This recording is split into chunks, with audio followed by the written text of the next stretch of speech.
Това е една инициатива не само на Министерството на образованието и на науките, но и на българите зад граница. Това е един вид като съпричастност за българите зад граница и ние по този начин всички училища, които са в Стара Загора, дори по едно и хоро да изиграем, ставаме част от тази инициатива Розата на България. Мисля, че това е много хубаво, а нека сега питаме психоложката Петя Илиева какво мисли по този въпрос също.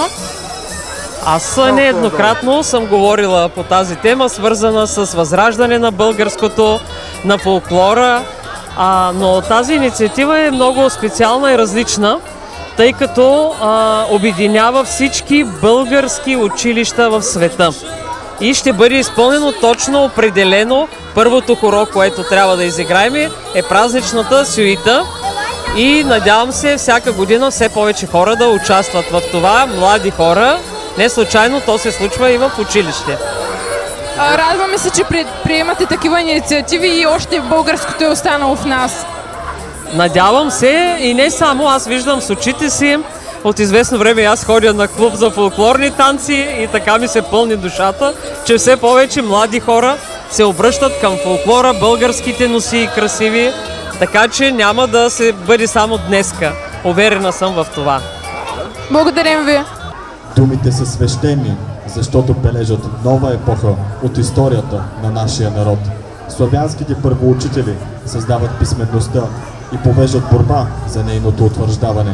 Още през Възраждането признателният български народ почита светите братя. Светският празник се свързва с училищните тържества, които се организират на 11 май, когато църквата отбелязва празника на Кирил и Методий. На 11 май 1858 година този ден е отпразнуван в Ескиза Агра, Стара Загора, по идея на учителя Стоян Иванов, с божествена служба и вълнуващо слово за живота и делото на Кирил и Методий. С въвеждането на Григорианският календар през 1916 година, празникът, отбелязван от държавата и църквата, вече се чества на един ден. Само на 24 май. На този ден ликовете на солунските братя са украсени с цветя.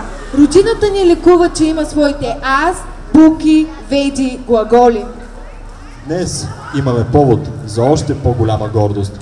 Българският език е един от официалните езици на Европейския съюз. На него говорят над 300 милиона души в 11 държави. 2018 година, която е определена за Европейска година на културното наследство, дава възможност да бъде презентирана дейността на българските училища в страната и в чужбина.